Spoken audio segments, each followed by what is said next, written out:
Natalie Sinsula, and I play the Egyptian priestess in Warrior Showdown.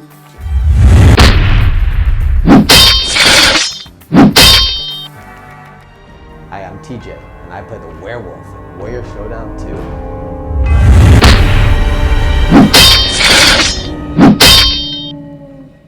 2. It's supernatural versus supernatural, and an all-out, no-holds-barred brawl to the death. A few years ago, I started taking the stage combat classes at Swordplay, and I joined Swordplay's parties and events team and theater team. So then we actually started becoming co-workers, and we did events together, and then we just became friends. We got to know each other more, one thing led to another, and then TJ asked me to marry him. Yes! Wherever we go, whatever we do, people target us for attacks. In fact, even at our own wedding. Lo and behold, we get attacked out of nowhere.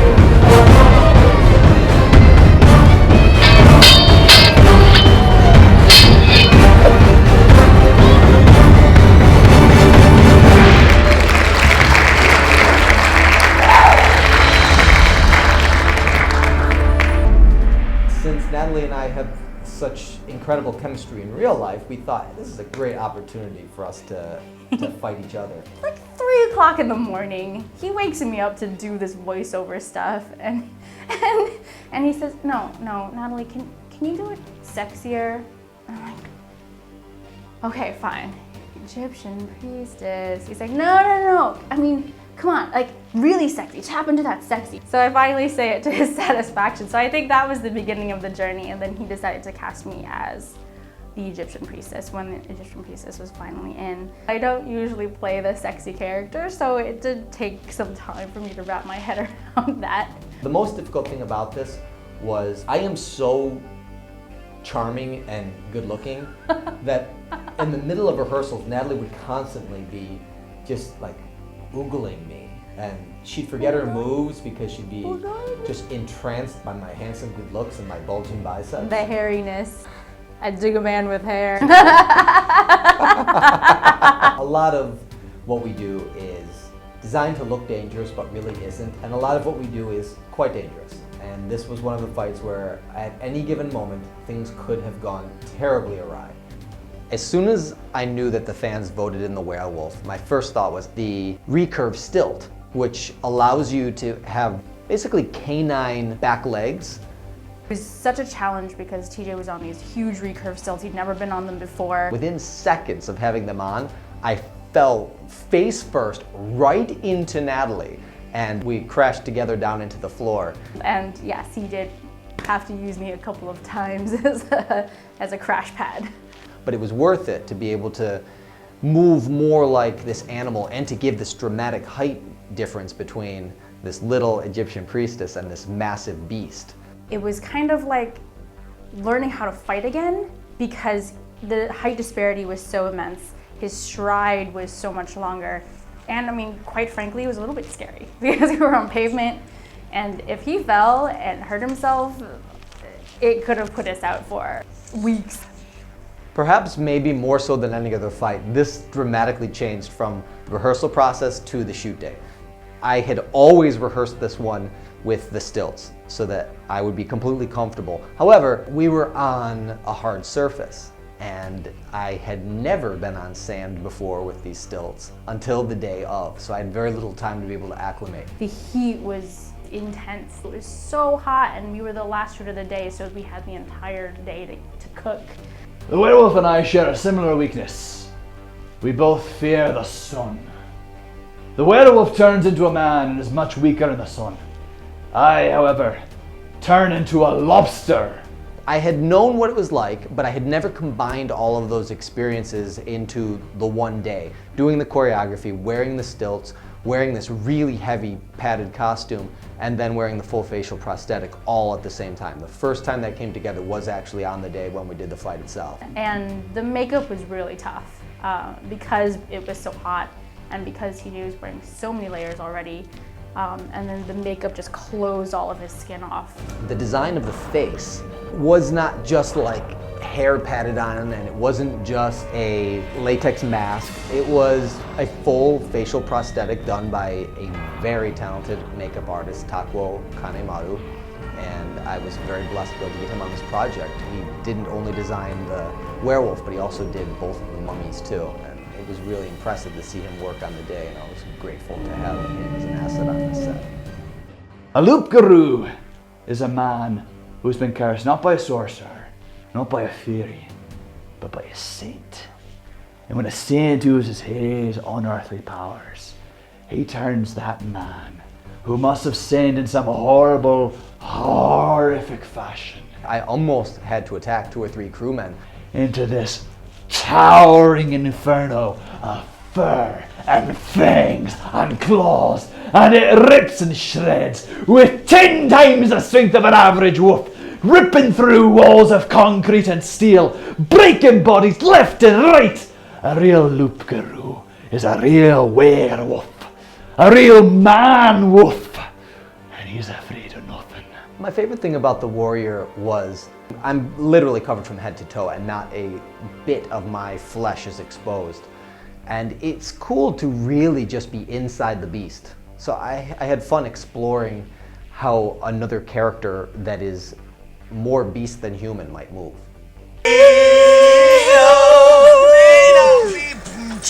Just he's in soft sand, guys. Careful. It looks like Morgan. Alright, good job. Nice.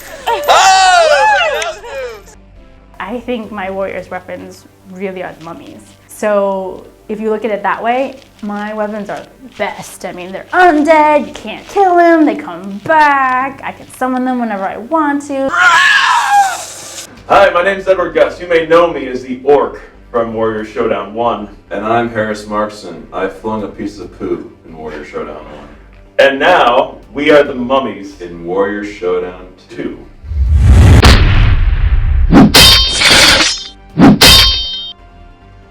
What is it like to be Natalie's puppet? It feels, it's very freeing. You don't Yeah. have to think about your moves. Yeah, it's kind of like being directed by TJ, right? This is puppets, we do what he says. Action is you guys moving. Let's go back. Let's go back. Action. Sorry, not cutting. Resetting. They're just kind of going by what they're told to do. And I think that was probably an interesting part because, It was fun to work that out. yeah, because we had to match her movements to our movements at the same time, which was, yeah, unique. As the little mummies are swarming towards the big, scary werewolf, Her Majesty, the Egyptian priestess, is pulling the strings like a master puppeteer. You get hit. Down. Bring him back. Now send him back in. When we were brainstorming about how this werewolf would fight, I thought, well, what if somebody had tried to imprison this werewolf and he was like chained and shackled by the throat and by the wrists, and he had somehow broke his bonds. That way we had not only cool costumes, I thought, of having these big heavy chains hanging from his wrists and hanging from his neck, but it also gave us a metal component that could hold up against a sword or another edged weapon if it came. Hold on. Good. Tell me what the hell I'm doing. Okay. It was really cool conceptually, but to actually achieve it physically was an immense difficulty. Action. There we go. Now grab it. Set it up. I'm glad we challenged ourselves. I'm glad we pushed it to the limits. The biggest challenge was time and the stilts and actually the weapons, because TJ's weapon of choice were these really, really heavy chains that he wore on his neck and on each wrist. The chains were real. They were definitely real. I got hit with them, the mummies got hit with them, TJ hit himself in the face with them. You guys okay? I knew that while it was dangerous for me to fight as the werewolf, it was also quite dangerous to fight against me as the werewolf. Yes, I can endanger my fiance because it's totally okay to hit her with a 20-pound chain in the head. Choreography difficult. Not for me. Okay, here's my opinion on choreography. Do the move slowly, but if I'm supposed to swing a chain over someone's head and I do it at Tai Chi speed, I just drag the chain across her face. So for that purpose, we had to kind of go at speed and practicing with the chains while they're moving, and again, you're just never going to move in 100% the same direction every time, so that's a little unpredictable. And the stilts, which, I mean, that's the thing is, TJ is probably the best fighter I know, but we put him on stilts and we gave him chains, and then he had to fight us, so, you know, it's a little difficult. We did get a stunt chain, which was made out of polyurethane, but it just did not move the way that you expect chain to move. It was far more unpredictable and unwieldy than this heavy chain. So in addition to my own body weight and the difficulty of balancing on these stilts, I also had the added challenge of these heavy chains that were shifting my body's balance from one direction to another on every single move. My eyes are the wrong shape for context. So during the fight, occasionally the context would move and be covering my eyes and then not covering my eyes. So, I mean, it looked really cool, but that was a difficulty which I should have anticipated. Yeah, I think it was just the costume in general. It was awesome. The makeup was awesome. We looked so cool. You liking it so far? I'm loving it. I sustained the worst sunburn ever. I made sure to put sunscreen on, but by the time I actually went from being in costume to actually shooting, it had been quite a few hours, I hadn't reapplied. So then at the end of the day, I realized that I had a sunburn on my back in the shape of my cape. I super glued the prosthetic nails to my own nails. There was no way those nails were coming out unless my own nail came out. I could not get it off for anything. I used super salt, Talasis remover, spirit gum remover, everything I could possibly think of, nail polish remover. And it says clearly on the super glue container, do not use for acrylic nails. And you know, I just wanted to make sure it stayed on, and it did. How's it going? Werewolf on the prowl. Arr. So finally, in my desperate effort, I'm like, I'll just break this nail on the top, and that will work. So I went out to the garage and I got a drill, and I drilled halfway through the nail. And the second that I put that drill into the nail, it started to like torque my hand like this. That's part of the reason why I cast myself as the werewolf, is I would not impose those type of unsafe conditions on any other performer, but I feel like I'm entitled to treat my own body with reckless abandon.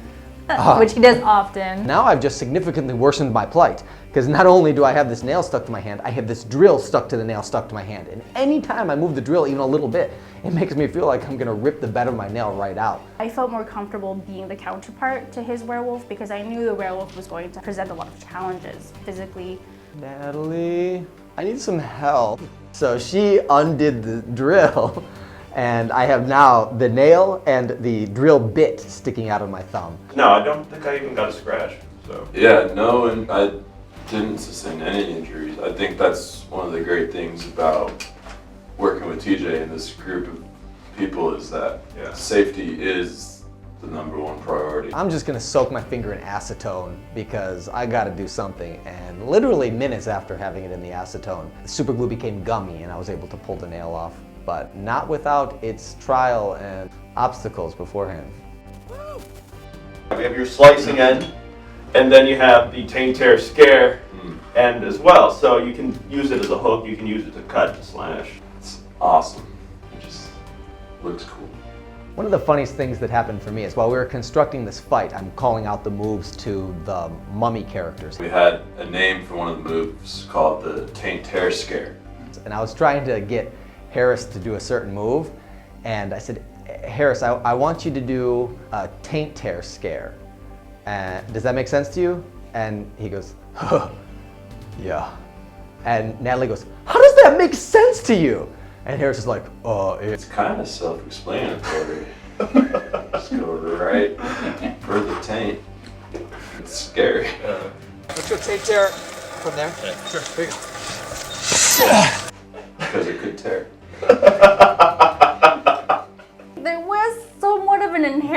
funniness. When TJ fell down.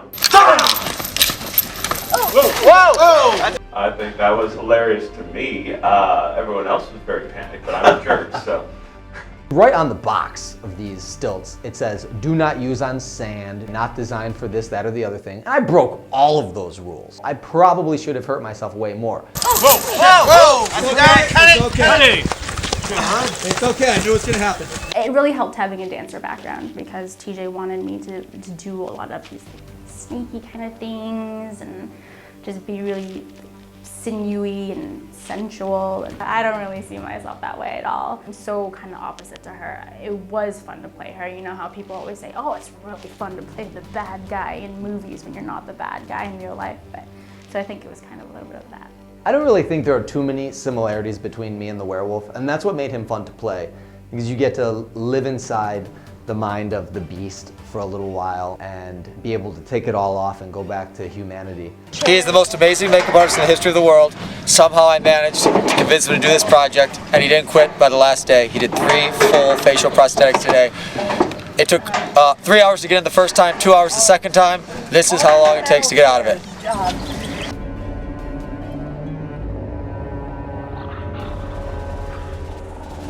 And just so you guys know, a good amount of face actually goes with it. It's not fake blood on the inside. Drink. I'm a baby werewolf. Ow! Wow, that came off in one solid piece. Yep. That's a wall mount. You want to mount it on your wall? Yes, I do. Some Chianti and fava beans.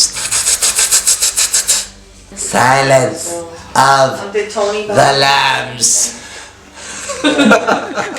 Clumsy? Yes. I'm like my warrior in real life, I'm clumsy. And they're so skilled and so disciplined. And I am a cold-blooded killing machine. These mummies are at the total command of the Egyptian high priestess in this fight. And it's like a classic horror fight between 2 different types of American fears. The undead and the really, really alive.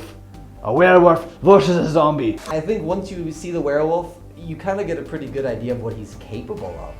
But the Egyptian priestess has a lot of hidden secrets up her sleeve. Give me some blood bending. That is hilarious. So I don't know. Okay, that worked. That was it. That played. And cut. Cutting!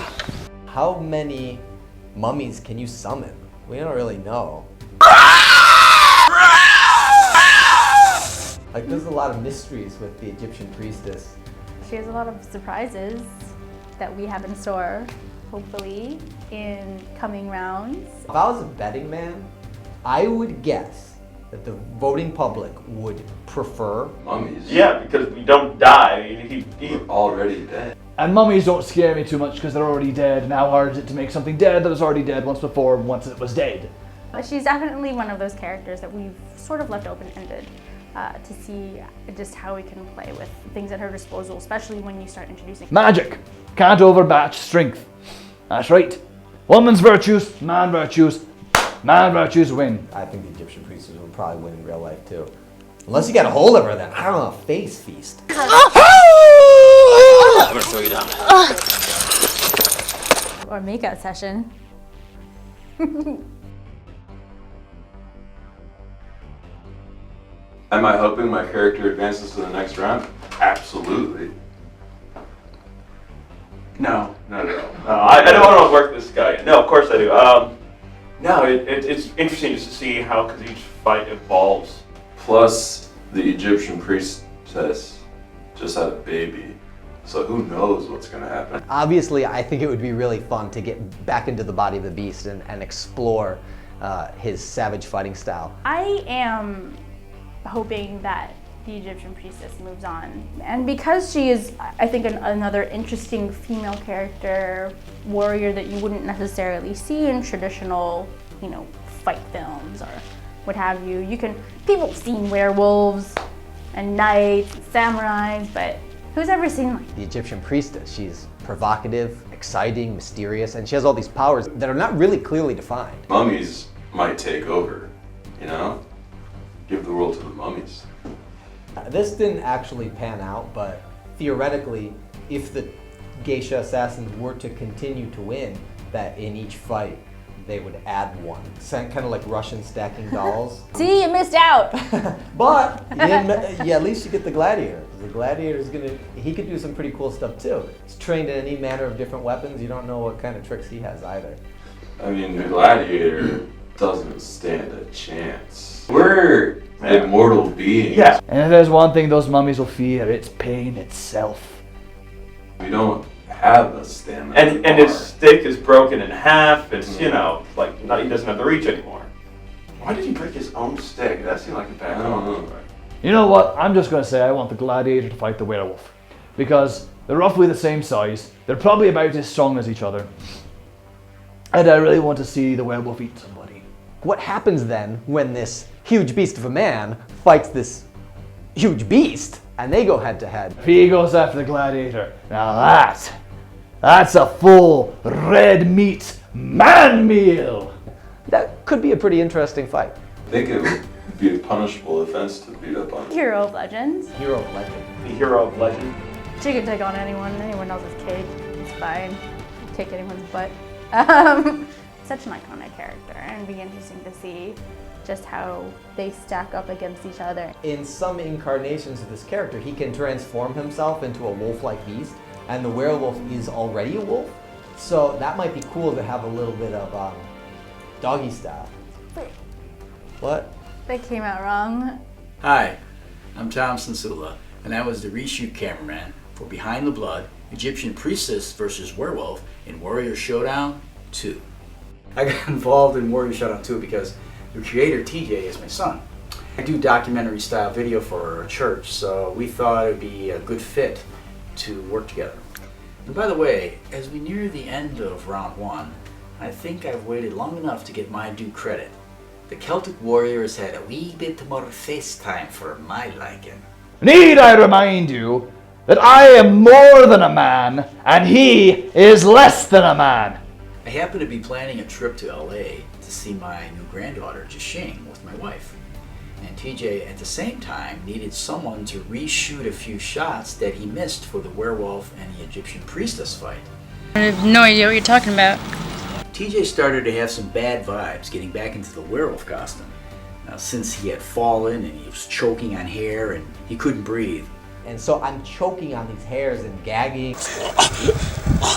I'm sucking in hairballs from my crepe hair makeup design and choking on them. So it made it really hard to breathe in this hot sun with no skin exposed. Ready? No. What do you need to? Hair in his mouth. I'm gonna gag if I don't get this hair out of my mouth. Okay. Got it. Until his sense of humor took over. Maybe I can just pick in this. Welcome to Production Central, where all the effects for makeup get done. Over there in the chair you're seeing a werewolf mask.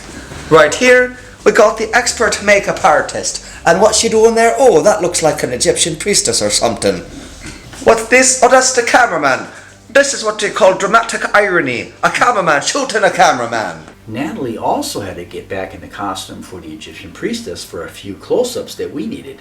I think she should wear that out to dinner tonight for her anniversary after all that work. That's my hope too. Let's get some mileage out of this.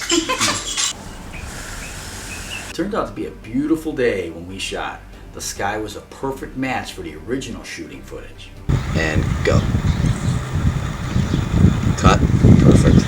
So here I am. I don't have all my stuff. I have no matte box, no eye loop, and no ND filters. So I have to focus with this little LCD screen in super bright light, overexposed, and it's nearly impossible. Did she come back into the frame?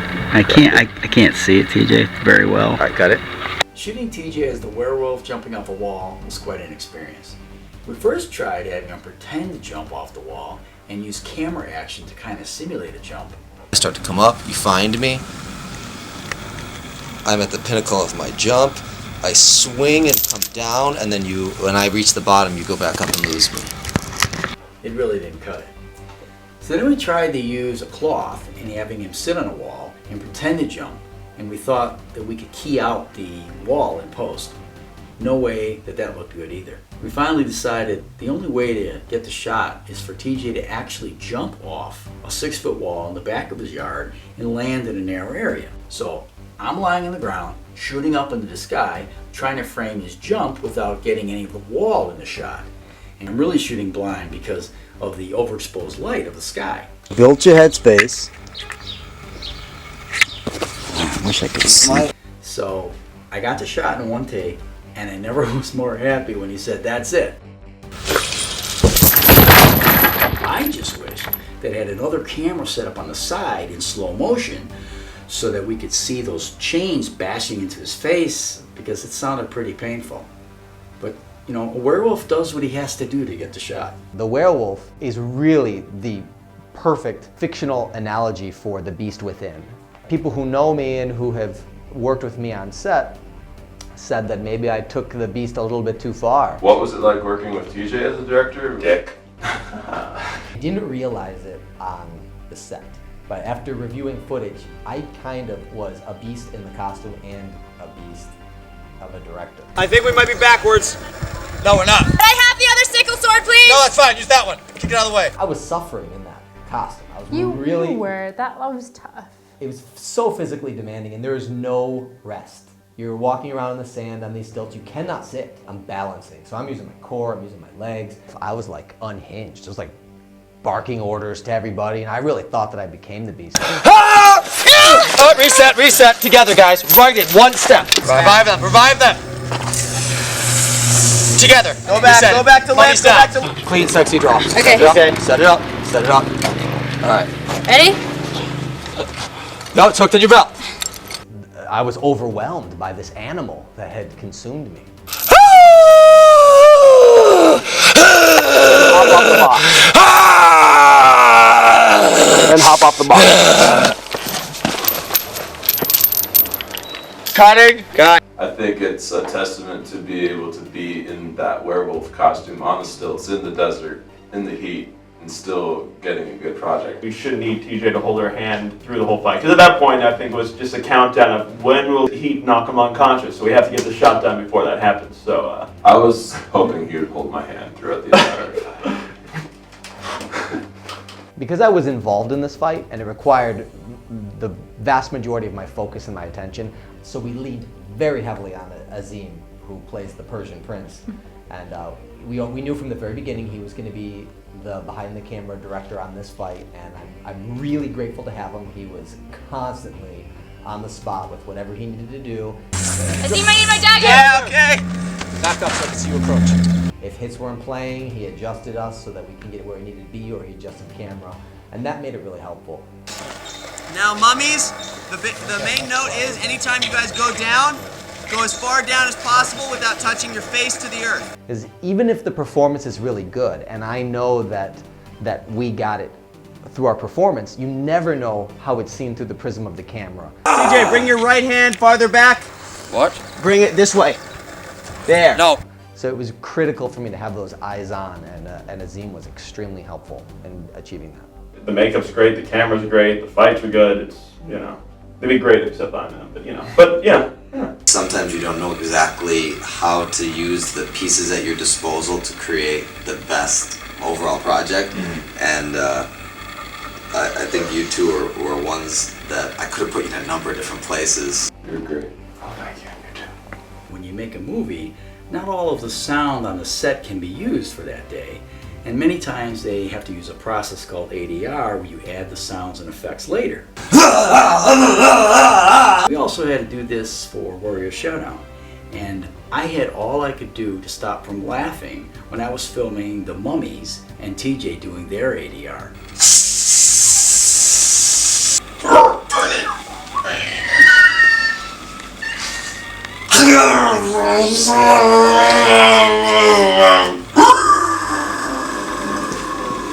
I don't think anybody could have done what you guys did on the mummies. My character, the audience should know, he actually has a degree from Harvard. He's very book smart. He just is clumsy and... Both mummies enjoy long walks in the desert. Yes, of course. Enjoy the moonlight.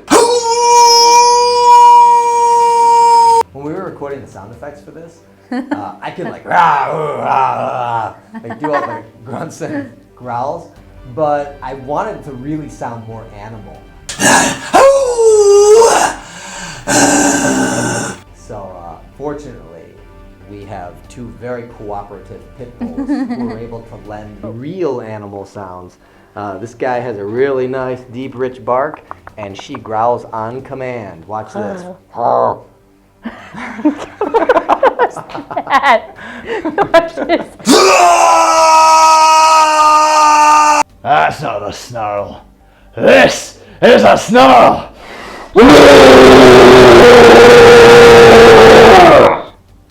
That's a side effect of f***ing an elf.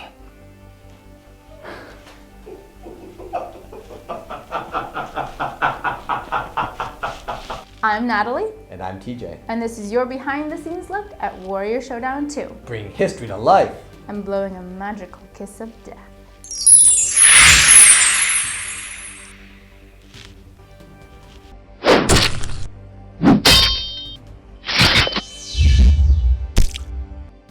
Warrior Showdown 2!